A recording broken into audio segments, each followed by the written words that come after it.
Hey guys, what is going on? My name is Dino and welcome to my quick and easy Survival Hunter pre-patch guide. Now first of all I just want to showcase the gear that I've got so far.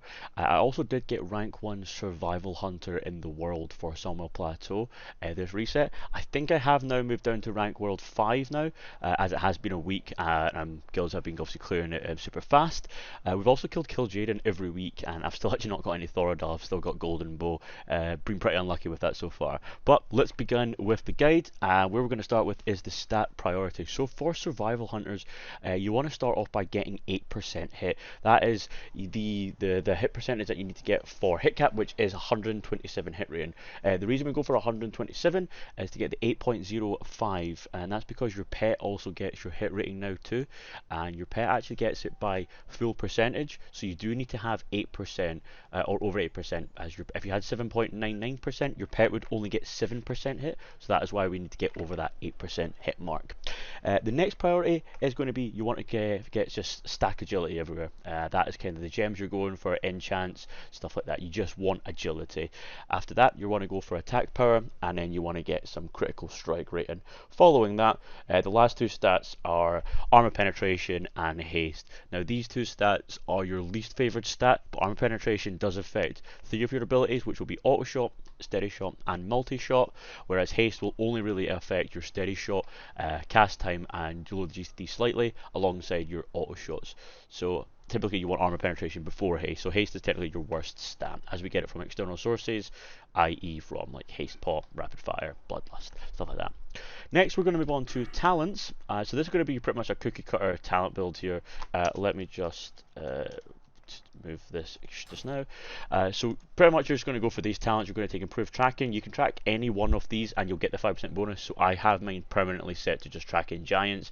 There's hardly any giants in the game and you get the full 5% hit damage on all these types of mob types. Yeah, going for the talent tree, this is kind of how your talents are going to look like. I've only got 2 points in exposed weakness as I have got 40% base crit, which goes up to about 55 in a raid setting, so I don't need 3 points into it. And then we also take Noxus Stings rather than Thrill of the Hunt. Boss fights aren't lasting long enough to warrant the usage of Thrill of the Hunt, but maybe in Wrath at the start of the expansion we will want to go for Thrill of the Hunt. But this is for pre-patch, so we don't need this talent. Next, we're taking 10 points in Marksman. We want a 5% crit and 30% bonus critical strike damage. If you are a boosted character, you can look at taking 3 points out of lethal shots and putting them into focused aim if you need 3% hit. But I kind of want to try to avoid wasting talent points in here, as you can kind of gem for it, as I've done here. I've gemmed in my helm, boots, kind of anywhere with an orange socket or a yellow socket. You kind of want to use that for the 5 hit, 5 agility gem slot there. Next we'll go through is just glyphs. Typically there's not much we can use at the moment. The glyphs we do want for Wrath aren't actually out until Wrath comes out, so we're having to use shitty glyphs at the moment, unfortunately. So we have got Glyph of Hunter's Mark, 20% increased by attack power bonus on Hunter's Mark, 6-second increased duration on Serpentine, just helps the rotation flow a little bit nicer. Feign Death, can't argue with that. And your men pet will increase your pet's happiness. It gives your pet 20 happiness every time men pet ticks. It's great, you never have to worry about food again. Pet talents, this is going to be your pet talent build. It's just the most damage your pet can do and also gives you the your personal 5-minute cooldown, which stacks alongside everything else quite nicely, alongside double on-use trinkets, which is really good for Bloodlust as they each last 20 seconds, Bloodlust lasts for 40, so you're getting the full benefit of both trinket during this window, which is amazing. Next we're going to just go through is the consumables. First of all we have our food. It's still the same food, grilled mudfish. Your pet's still going to be using Kibler's Bits. In raid setting, in Sawmill Plateau you'll be using the Righteous Weapon Coating as melee weaving it is dead. In any other raid you will use the Adamantic Weight Stone on the staff. I have a staff here which is the best in slot weapon. So this will give my weapon crit, and if you had a sharp weapon like a sword you would use them and you would get the benefit from that too. We have these elixirs as well, just in case we don't have a flask available. So if you're doing dungeon content, you'll use Major Agility and Major Blood, but in every other raid setting, you'll be using a flask of Relentless Assault, 120 attack power. It's just the strongest you can use at the moment. Drums have also been slightly nerfed. You cannot use these drums let me just find it 1 second. You cannot use these drums alongside a haste potion. A haste potion will override the haste effect. So typically our best drums right now are actually Greater Drums of War. It's 60 attack power and 30 spell damage for your party. It's great. It's just an added little bit bonus. It stacks really well with obviously Call of the Wild, giving an extra 10% of that alongside everything else. So it becomes 66 attack power. It sounds like minimalistic, but it all adds up greatly. Next, I'll just go through a couple macros with my, and I'll also put these into the description as well down below. So I have my explosive shot macro. Pretty much what it does, it will dismount me. It will cast Furious Howl, which is my pet's 204 attack power buff. It will also cast explosive shot and also cast kill command, which is off the GCT as well. You kind of want to macro this into everything kill command. It's just pretty much, there we go. So we have the Furious Howl buff, we have kill command. Nice. It also has a cancelaura for deterrence and hand of protection. If you're getting trolled off paladins, you know, those pesky paladins putting hand of protection on you, it's an easy way to get rid of that. My next one is my mini cooldowns, which is my 2 minutes as well as the my ratio.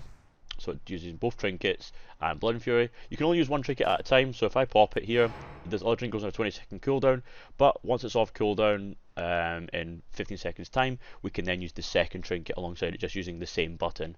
And then I have my 5 minutes, which is obviously going to incorporate Call of the Wild and Rapid Fire. Next little macro we have is the steady shot one. Just kind of removes all errors if you're spamming it, and again, blessing protection deterrence just gets rid of that. Nice and simple. I'll have all these in the description down below for you guys just kind of to copy and paste. Okay, now we're going to go into the rotational part of the video, and first of all what you want to do is also make sure you're in Aspect of the Hawk, make sure that your Hunter's Mark is already pre-applied to the boss. You're then going to open up right now with a explosive shot. You're going to run into melee, try and weave in an auto shot. You're going to put an explosive trap down. You're then going to get out of melee, pop all cooldowns, haste pot, then you're going to serpent sting to get the 3% damage. Then you're going to do explosive shot. You're then going to do a steady shot into a multi shot, then back into another steady shot. You should be able to weave in one more steady. You can see explosive shots coming off cooldown now. You're then going to explosive shot. Then you're just going to weave in steadies here until explosive shot comes off cooldown. Right now I get a lock and load proc, so this is brilliant. So what happens now is with the lock and load proc is we're going to use one explosive shot here now. We're then going to use multi shot. We're then going to use explosive shot again. We're then going to steady shot. And then we're going to explosive shot again after that.